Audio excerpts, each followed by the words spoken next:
എതിരാളികളെ വാക്കുകൾ കൊണ്ട് മുക്കിക്കൊല്ലാൻ കെൽപ്പുള്ളവൻ, മാസ്റ്റർ നെഗോഷിയേറ്റർ എന്ന് ലോകം വിളിക്കുന്ന അബ്ബാസ് അരാക്ചി, ഇറാന്റെ പരമോന്നത നേതാവിന്റെ വിശ്വസ്തൻ, യുദ്ധമുഖത്ത് പോരാടിയ പടയാളി, ഇപ്പോൾ ലോകം ഉറ്റുനോക്കുന്ന നയതന്ത്രജ്ഞൻ. ആരാണ് സത്യത്തിൽ സയ്യിദ് അബ്ബാസ് അരാക്ചി? എന്തുകൊണ്ടാണ് ലോകരാജ്യങ്ങൾ ഇദ്ദേഹത്തിന്റെ വാക്കുകൾക്ക് ഇത്രയേറെ പ്രാധാന്യം നൽകുന്നത്? ഇറാന്റെ ഈ നയതന്ത്ര ചാണകിനെ കുറിച്ച് അറിയാം. യൂണിഫോം ഊരിവെച്ചാലും ഉള്ളിലെ പോരാളി മരിച്ചിട്ടില്ലെന്ന് പരസ്യമായി പ്രഖ്യാപിക്കുന്ന ഒരാൾ, ഇറാന്റെ വിദേശകാര്യമന്ത്രി അബ്ബാസ് അരാക്ചി. പടിഞ്ഞാറൻ രാജ്യങ്ങൾക്ക് അദ്ദേഹം ഇന്നും ഒരു പദപ്രശ്നമാണ്.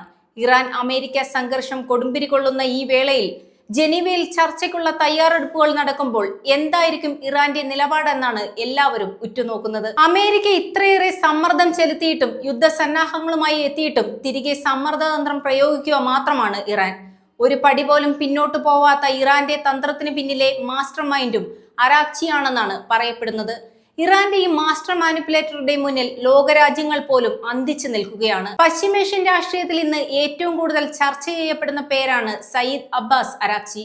ഇറാന്റെ വിദേശകാര്യ മന്ത്രി എന്ന നിലയിൽ അമേരിക്കയുമായുള്ള നിർണായക ചർച്ചകൾക്ക് നേതൃത്വം നൽകുന്നത് ഇദ്ദേഹമാണ്. കേവലം ഒരു രാഷ്ട്രീയക്കാരൻ എന്നതിലുപരി ഇറാന്റെ പ്രതിരോധവും നയതന്ത്രവും ഒരുപോലെ ഹൃദ്യസ്ഥമായ ഒരാൾ. അദ്ദേഹത്തിന്റെ ജീവിതവും വളർച്ചയും അതിശയിപ്പിക്കുന്നതാണ്. 1962 ടെഹ്റാനിലെ ഒരു സമ്പന്ന കുടുംബത്തിലാണ് അരാക്ചി ജനിച്ചത്. 1979 ഇസ്ലാമിക വിപ്ലവം നടക്കുമ്പോൾ അദ്ദേഹം ഒരു കൗമാരക്കാരനായിരുന്നു. ആ വിപ്ലവ വീര്യത്തിൽ ആകൃഷ്ടനായ അരാക്ചി ഉടൻ തന്നെ ഇസ്ലാമിക് റവല്യൂഷണറി ഗാർഡ് കോർപ്സിൽ ചേർന്നു. അവിടെ ഒരു സാധാരണ സൈനികനായിട്ടല്ല അദ്ദേഹം തുടർന്നത്. 1980 മുതൽ 88 വരെ നീണ്ടുനിന്ന ഇറാൻ-ഇറാഖ് യുദ്ധത്തിന്റെ മുൻനിരയിൽ നിന്ന് അദ്ദേഹം പോരാടി. ആ യുദ്ധക്കളത്തിലെ അനുഭവങ്ങളാണ് അദ്ദേഹത്തെ പിൽക്കാലത്ത് പതറാത്ത ഒരു നയതന്ത്രജ്ഞനാക്കി മാറ്റിയത്. ഇന്നും തന്റെ IRGC യൂണിഫോം സൂക്ഷിച്ചു വെച്ചിട്ടുണ്ടെന്ന് അഭിമാനത്തോടെ പറയുന്ന അരാക്ചി ഇറാന്റെ സൈനിക താൽപര്യങ്ങളും നയതന്ത്രവും തമ്മിലുള്ള പ്രധാന കണ്ണിയാണ്. യുദ്ധത്തിന് ശേഷം 1989 അദ്ദേഹം വിദേശകാര്യ മന്ത്രാലയത്തിൽ തന്റെ കരിയർ ആരംഭിക്കുന്നത്.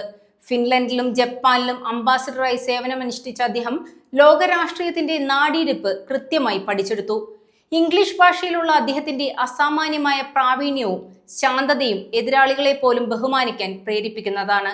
വെറുമൊരു ഉദ്യോഗസ്ഥൻ മാത്രമല്ല, ലണ്ടനിലെ യൂണിവേഴ്സിറ്റി ഓഫ് കെന്റിൽ നിന്ന് ഡോക്ടറേറ്റ് നേടിയ ഒരു വലിയ സ്കോളർ കൂടിയാണ് അദ്ദേഹം.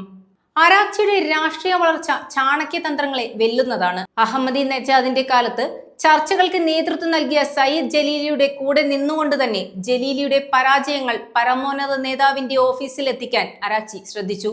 പിന്നീട് ഹസൻ റുഹാനി വന്നപ്പോൾ സരീഫിന്റെ വലം കൈയായി മാറി. എന്നാൽ ഏറ്റവും ഒടുവിൽ പാർലമെന്റിലെ ഹാൻഡ്ലൈൻ റൂളെ പ്രീണിപ്പിക്കാൻ വേണ്ടി തന്റെ പഴയ സഹപ്രവർത്തകരെ ന്യൂയോർക്ക് ഗ്യാങ് എന്ന് വിളിച്ച് തള്ളിപ്പറയാനും അദ്ദേഹം മടിച്ചില്ല. അധികാരം നിലനിർത്താൻ ഏത് പക്ഷം പിടിക്കണമെന്ന കൃത്യമായ ബോധം അദ്ദേഹത്തിനുണ്ട്.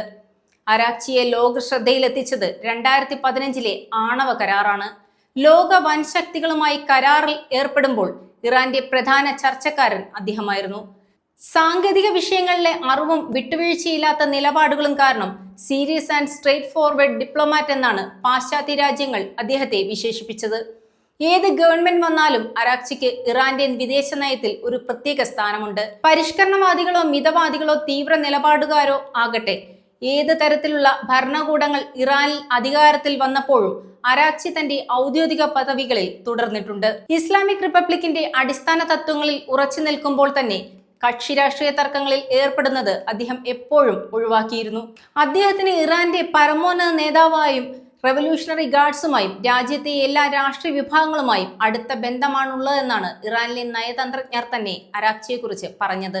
കൊല്ലപ്പെട്ട ഖാസിം സുലൈമാനിയോടുള്ള തന്റെ അചഞ്ചലമായ കൂറും ഇറാന്റെ മിസൈൽ പദ്ധതികളെ പ്രതിരോധിക്കുന്ന അദ്ദേഹത്തിന്റെ രീതിയും പടിഞ്ഞാറൻ രാജ്യങ്ങളെ എന്നും ആശങ്കയിലാഴ്ത്തിയിട്ടുണ്ട്. ഇറാനും ലോകത്തെ 6 വൻ ശക്തികളും തമ്മിൽ ഒപ്പുവെച്ച 2015 joint comprehensive plan of action എന്ന ആണവ കരാറിൽ നിർണായകമായ പങ്കുവഹിച്ച വ്യക്തിയാണ് അരാക്ചി.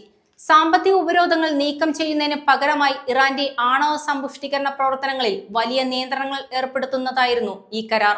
ഈ ചർച്ചകളിൽ പങ്കെടുത്ത പാശ്ചാത്യ നയതന്ത്രജ്ഞർ അരാക്ചിയെ ഗൗരവക്കാരനും സാങ്കേതിക വിജ്ഞാനമുള്ളവനും നേരായ രീതിയിൽ സംസാരിക്കുന്നവനുമായ ഒരു നയതന്ത്രജ്ഞൻ എന്നാണ് വിശേഷിപ്പിച്ചത്. എന്നാൽ 2018 ഡൊണാൾഡ് ട്രംപിന്റെ ആദ്യ ഭരണകാലത്ത് അമേരിക്ക ഏകപക്ഷീയമായി ഈ കരാറിൽ നിന്ന് പിന്മാറുകയും ഇറാന്റെ മേൽ വീണ്ടും കടുത്ത സാമ്പത്തിക ഉപരോധങ്ങൾ ഏർപ്പെടുത്തുകയും ചെയ്തു.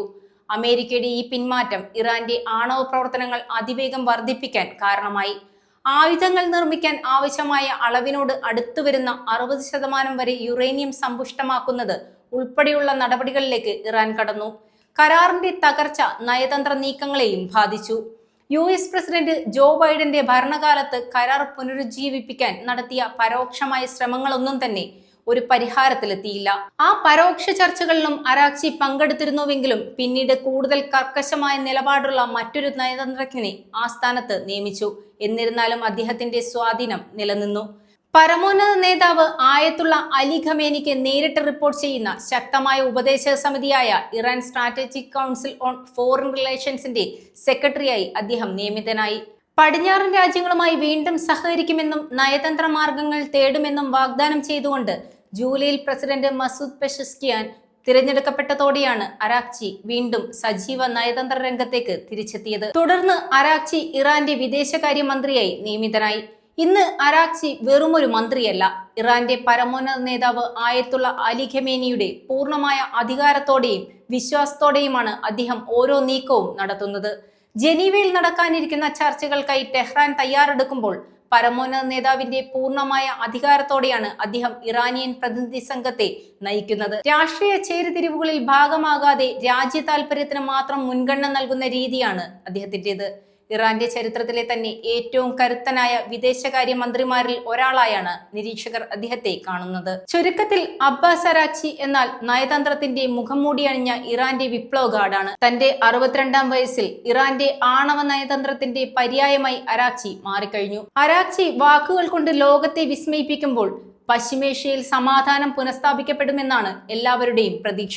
സങ്കീർണമായ വിഷയങ്ങൾ ലളിതമായി അവതരിപ്പിക്കാൻ കഴിവുള്ള ഈ നയതന്ത്ര ചാണക്യൻ വരും ദിവസങ്ങളിൽ ലോകരാഷ്ട്രീയത്തെ എങ്ങനെ മാറ്റിയെടുക്കുമെന്ന് നമുക്ക് കാത്തിരുന്ന് കാണാം.